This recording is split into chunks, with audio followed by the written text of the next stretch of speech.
take the opportunity because they got it pretty easy. They got it pretty, be a chaplain's assistant. So I remember that. And sure enough, after I graduated, I did get drafted about a year and a half later. I think it was late 1968, I got my greetings.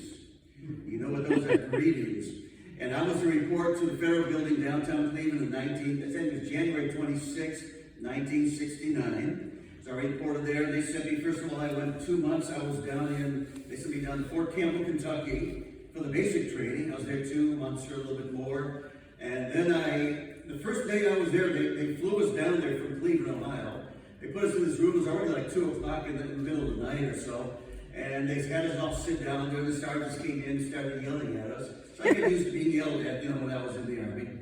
And they gave us a list of questions, of different things on this question about, do you have a driver's license? Do you have a college education? This, that. And one of the questions was, would you be interested in becoming a chaplain's assistant? And I remember that teacher, when he said in that class, I thought, sure. I checked that one, and sure enough, I got sent over. 2 months of basic training. Everybody goes through basic, 2 months or so. I went through basic training, and then they called me in and said, you're going to be sent to Fort Hamilton, New York. Fort Hamilton, New York, right near downtown New York, New York City. Right on there's a big base for the Verrazano Narrows Bridge.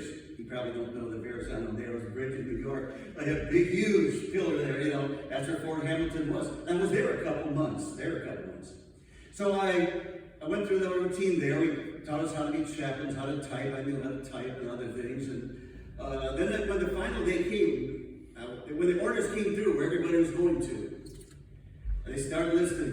They call out the name, and then you go, here, Sarge, you're going to Fort Lewis, Washington, Vietnam. Next name called out, here, Sarge, Fort Lewis, Washington, Vietnam. Next name, Fort Lewis, Washington, Vietnam. Next name, Fort Lewis, Washington, Vietnam. These are your orders. Then he stops and said, where's his next name? Fort Ord, California. And everybody went, ooh, these things you have to go to Vietnam. They started calling out name, Fort Lewis, Washington, Vietnam. Fort Lewis, Washington, Vietnam. Then he stopped.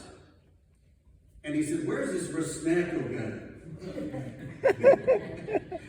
And I read that, here's Sarge, you're going to Key West, Florida. And the other guys, they went, whoa, Key West, Florida. But some of them got angry, though. Yeah.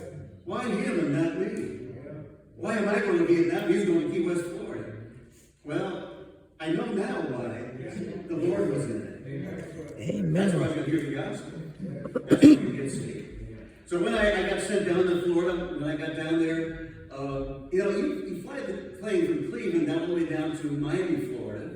When you get off in Miami, it just smells different. Yeah.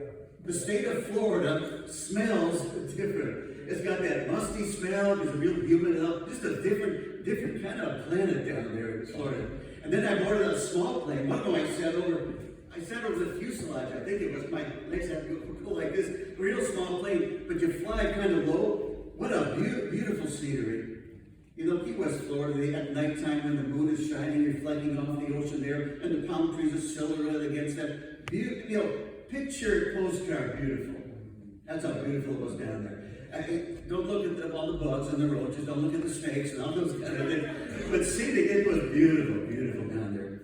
So anyways, I got down there, got to the chaplain's office, met the chaplain, met this other chaplain assistant. And then I was being trained what to do for the chaplain down there in the chaplain's office. And he was showing me different things. But what was happening when the other chaplain assistant, different people would come up. By the way, I'm going to try not to tell you their names. I think it'd just be bad if I just say chaplain assistant or chaplain or pastor even. Not to tell you their personal names, but I saw him witnessing to people, this other chaplain assistant. Found out he was a Tennessee Temple graduate from Tennessee Temple, which is, I found out was a good school. In fact, Brother David Cloud graduated from Tennessee Temple too. Some good things and some critical things about it, but I didn't know all that, didn't understand any of this. And one time I stopped, and here's the question I had, and this is what prompted everything, started everything. I called him by his first name. I said, how can you believe that book like you do, meaning the Bible? can you believe that book like you? I said, that's an old book. You know, it's been translated from over hundreds, thousands of years from other languages. How can you believe it today like you do and talk about it?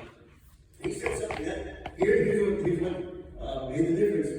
He says, if there is a God, and that God said he'd protect his word, he could do it even today. And it could be as perfect now as when it was first written. That makes sense. That makes sense.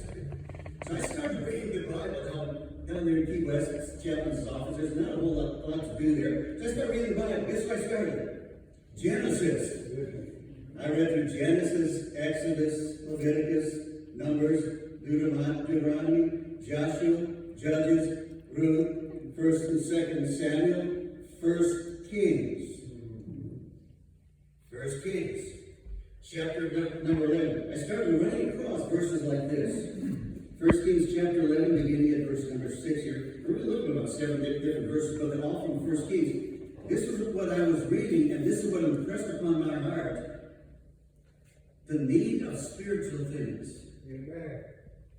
1 Kings chapter number 11 and verse 6. It said, and Solomon, King Solomon, did evil in the sight of the Lord, and went not fully after the Lord, as did David his father. Then did Solomon build a high place for Shemaiah, the abomination of Moab, false god, and healed them before Jerusalem, and for Moloch, the abomination of the children of Ammon. They killed their babies, they burned them alive to Moloch. But Solomon did evil in the sight of the Lord.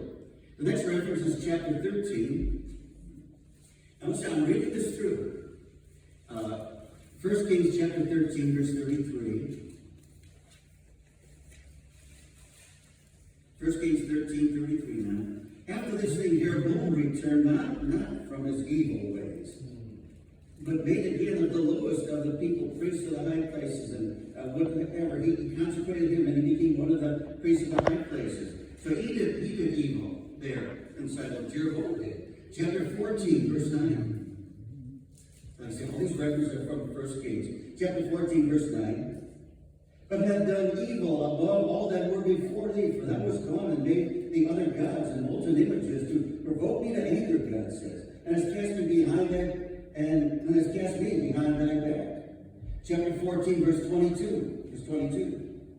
And Judah did evil in the sight of the Lord, and they broke into jealousy with their sins. They did evil in the sight of the Lord there. Verse 24. And there were among them also Sodomites in the land. They did according to all the abominations of the nations which the Lord cast out before the children of God. Chapter 15, verse 26. Chapter 15, verse 26. And he did evil in the sight of the Lord. Nadab did evil in the sight of the Lord. Chapter 16, verse 7. 16, verse. I'm reading this, I'm reading all these verses here.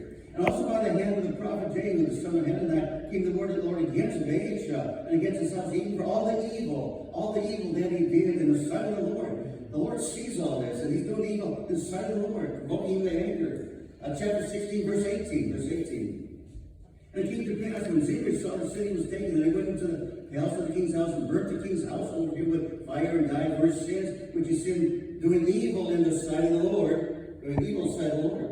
Chapter 16, verse 25. But Omri wrote evil in the eyes of the Lord, and did worse than all that were before him. Chapter 16, verse 30.